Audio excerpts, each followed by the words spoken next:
Hello, these are my hands, this is my voice, and here in front of me once again is the Zoom LiveTrak L6 mixer that you're all familiar with at this point. Today in particular, we're going to be looking at these 4 sound pads right here. And in case you couldn't tell by the way pad 1 was blinking and how I was pointing, that intro was actually recorded and played back via the sound pads. So you've already heard them in action. But today we're going to get into why they're here, what you might do with them, and then some quirky things that maybe are useful or not. And of course, disclaimer off the top, I'm just doing this for fun. I bought this unit with my own hard-earned money. Nobody asked for this video or knows I'm doing it. I just thought it was something that may be interesting. We'll see. So what are the 4 sound pads? Why are they here and what could you possibly do with them? As I said off the top, my best guess is they're a holdover from kind of the L8 or earlier LiveTraks where they had kind of a podcast boom going on and wanted to have some pads available for people to play intros or jingles or sound effects during a recording session like that. So in that scenario, they can be pretty useful within limitations that we'll get to. There are some other things you can do with them that we'll also talk about, and some dumb tricks that I've discovered that may or may not be useful at all. But I will admit they were my least kind of anticipated feature of the LiveTrak when I was looking into these before buying one, because I'd almost rather another channel or more control over certain things than these pads. But now that they're here and I have to have them, I might as well try to do weird things with them. So like it or not, you've already been subjected to an example of the sound pads as I live recorded the intro into pad 1. Then after starting filming, just hit play and played it back for you.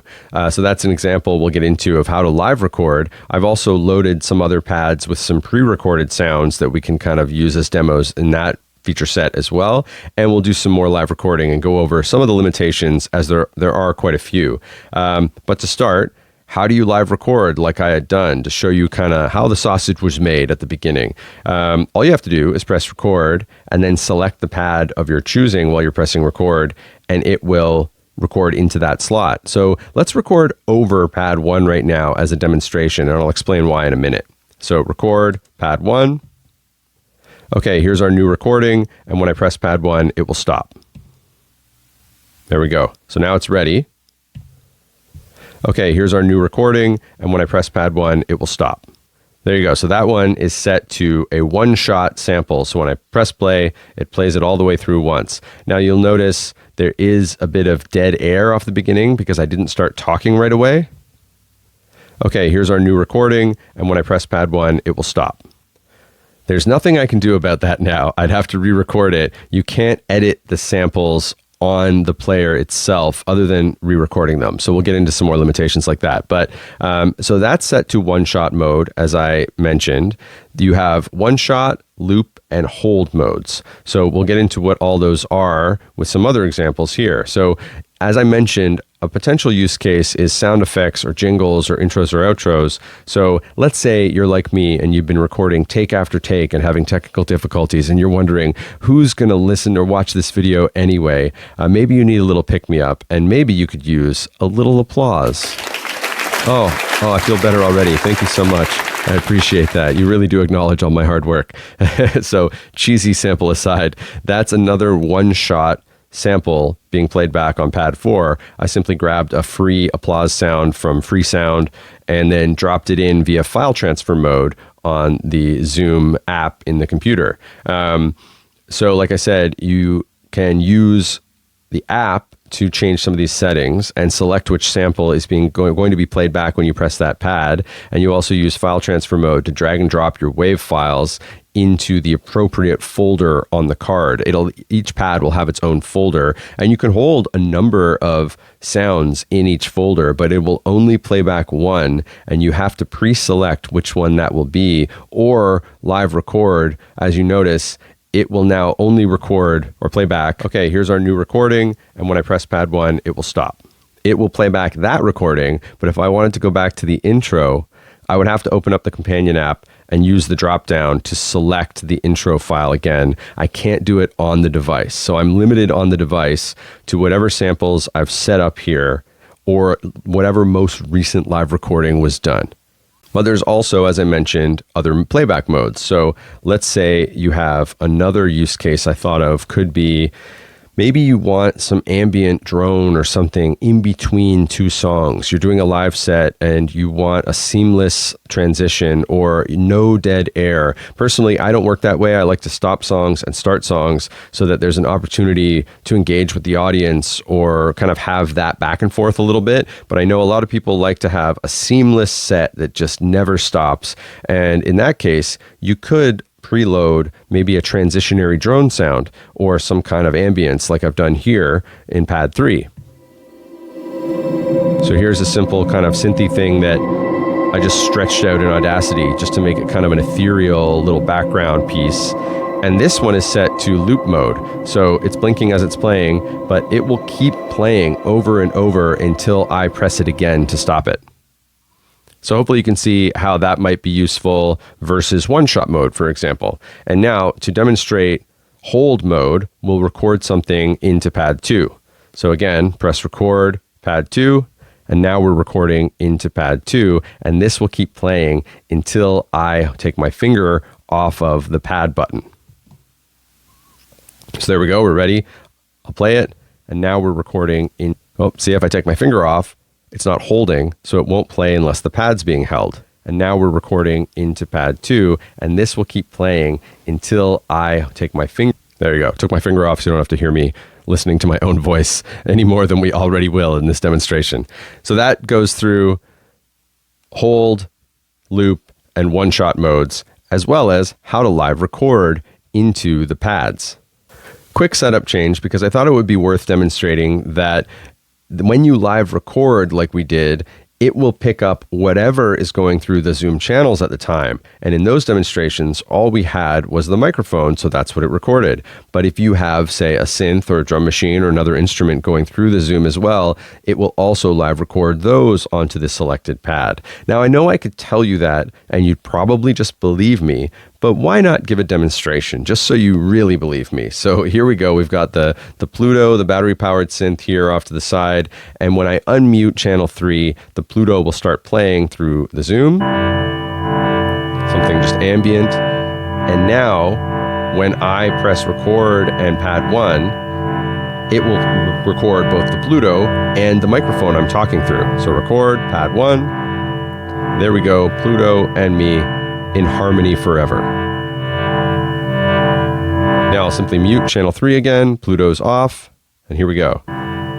There we go, Pluto and me in harmony forever. There you go. Hopefully you believed me already, and now you really believe me that whatever is going through the Zoom at the time will be live recorded into these sample pads. With that out of the way, you now have the basics on the 4 sound pads. On the unit itself, you can live record into each one if you wanted. You also have a master volume for the sound pad channel. You can't do independent volume control on the unit itself. We'll talk a bit more about that later. But in the companion app, you can select between the 3 playback modes, being loop, one shot, or hold. You can also drag and drop pre-recorded WAV files to be played, and then you can select through a drop-down which file is being played on which pad. The companion app actually will also help you convert your WAV file if it's not quite the right format within reason, I've found. So that's helpful. But now let's get into some of the weirder, quirky things and limitations, but potential use cases. For example, when I was setting up the sounds for this demo, I realized you can sort of overdub over them to a degree. I'll do a demonstration of that and explain what I mean. So let's take our sound 1 again with our Pluto and my voice, and I will just add another layer of my voice to it. So to do that, I'll press 1, and then I'll quickly press record and 1, and it will begin recording a new sound to the pad. So here we go. There we go, Pluto. Now I'm recording again. I'll talk a little higher so you can tell the difference. Go, Pluto. Now I'm recording again. I'll talk a little higher so you can tell the difference. So there you go, that quirky little demonstration of me almost in falsetto territory over the Pluto and my voice shows that you can kind of layer. So what's happening here is it hasn't overwritten or recorded over the old sample that used to be in SoundPad 1. It has simply played SoundPad 1 while I was recording to it, so it's merged into a new file. In fact, if you were to open the file transfer mode or the companion app and look at the dropdown for SoundPad 1, you could still select the prior sample and go all the way back to that intro sample that I played off the top. They're all still there. Anytime you live record into one of these pads, it simply adds a new file in the order at top priority, so it always plays back the most recent live recorded file on the sound pad, which is helpful, but also a little quirky, because in order to go back to a prior file, like if I wanted to replay SoundPad 1, let's say I screwed up this take, had to restart the whole video, I'm speaking from experience, I would have to go into the computer and use the drop down for SoundPad 1 to grab that intro file again so I could play it, because there's no way to do that on the UI or the interface of the Zoom itself. So to recap, I didn't record over anything. I'm simply creating new files every time. So this file, Pluto, now I'm recording again. I'll talk a little higher. Several layers of me recording, but nothing has been recorded over, and I always have access to the prior sample if I go through the app. So how useful is this? I have no idea. I'm not sure what you would really do with this. I simply realized that it can be done and thought I would share it so your fertile creative minds can flourish with the knowledge. Basically, the way this seems to be working is these sound pads are just another channel in the Zoom that go through the master like everything else. So when I press play, it's playing through, and when I press record, it's recording what's also playing through, and they both merge. Hopefully that makes sense. I'm not sure how you'd use this, but you can do it, and that's all that matters. In fact, the way they manage recording in general on the L6 is a bit quirky in that way, as it always defaults to the most recent recorded file. That includes the master recorder, so you only have record and play stop buttons here. There's no way to navigate to other files that may be on the SD card or that you've just recorded, so it will always play back the most recent recording, just like the sample pads. For instance, my old Fender Passport PA that's behind me still here, it has a USB slot, and also it has forward and back buttons, so you can select a different file if you want. You can't see, there's no visual representation, but you can just press rewind and jump back a couple files and play back what was there before. Obviously, we don't have those buttons here, and that's real estate that would have to be used in a certain way, but makes it a little less useful on the fly that you can't manage what file you're about to play back. It's just going to be the most recent one. So it doesn't bother me in my particular use case of mostly recording live sets and playing them back later or never, like I've said, but just keep in mind, it's always going to be the most recent file. For my last trick, you'll see I've got the Deluge now pushing its way into frame to steal focus from the L6, as always. It's here to showcase that these 4 sound pads can be sequenced via MIDI notes. The MIDI features of the L6 were interesting to me when I was shopping around for one, more so, say, than the sound pads, which I didn't really care about. I've never had a mixer that could be controlled by MIDI, so I was interested in that, and it can do some interesting things. This won't be a MIDI tutorial. We may save that for another video, potentially, if that sounds interesting. We're still going to stay focused on just the sound pads here, which is a bit disappointing in the MIDI implementation, because all you can really do is trigger the playback of the sound pads via MIDI notes. You can't do anything like adjust the volume level, or certainly the individual volume levels can't be adjusted via MIDI. You also can't do anything clever like use MIDI to select maybe a different sample in the folder or anything like that. All you can do is trigger the sound pad playback via MIDI notes. And to do that, you can use the companion app to select which MIDI note will trigger each sound pad. I've left it at the default setting, which was, I believe, C, D, E, and F. And we've got the Deluge here with a brand new MIDI clip in the key of C major. So these bottom 4 rows correspond to C, D, E, and F, and they will trigger our pads. So before we get into that, though, I think we need to let's record something new in pads 1 and 2, just so we have something a little less annoying than just layers and layers of my voice doing weird things. So to do that, as always, I'll simply press record and the corresponding pad, and we'll record maybe one word into each of them. So let's do number 1 first, record, and 1, bay. Test it out. Bay. Okay, let's, I think you can see where this is going. Number 2, record, and 2, mud. Mud, mud, mud. Oh yeah, that's the hold one, right? I have to hold that in order for it to play. So we have bay, mud, and then we still have our ambient and our applause in 3 and 4. So let's see where this is going to go. I could have used the companion app in between segments here to adjust what the playback type is for each of these sound pads, but I didn't want to do that. I wanted to just keep with the settings that I had set up in advance for this demo. So we're all in this together. I haven't gone off script and done something outside of what you see in front of us, just recording those 2 new samples. I haven't changed any settings. I could change them all to one-shot mode to make my life easier in what I'm about to show you, but it might be useful to have them in different modes so you can see how that works as well. So here we go. Let's start triggering our sound pads via the sequencer notes. So we've got our C row here, which will trigger sound pad 1, bay. It's set to one shot, remember, so that will play through in its entirety the moment it's triggered. And we've got one already. Let's press play. Bay. Bay. How annoying do we want this to be? Let's see. Bay. Bay. Bay. Bay. Bay. Bay. Bay. Let's extend it to 2 bars. Bay. I don't know what we're doing here. This is going to be useless anyway, but, you know. Bay. Bay. Now we've got our other sample. Bay. Remember, bay. Sample 2 is set to hold. Bay, so bay, I can put it here. That's not going to trigger. It's not going to be a long enough trigger. But if we hold it, bay, bay, bay, mud. Bay, bay, bay, mud. There you go. Do another one. Bay, bay, mud. Mud, bay, bay, bay, mud. Mud. Now I'll mute those 2, and let's bring in our third one, which was set to loop, remember. So when I trigger it, it will turn on, and then the next time the note plays, it will turn itself off. So just like we could here with the setting of loop, we could press it once for on, press it again for off. So let's try that. There you hear it. There it stops. So that's going to alternate passes. So we've got our 2-bar loop here, and now we've got our favorite one to come still, mud. The applause. Let's add some applause for ourselves here. Mud.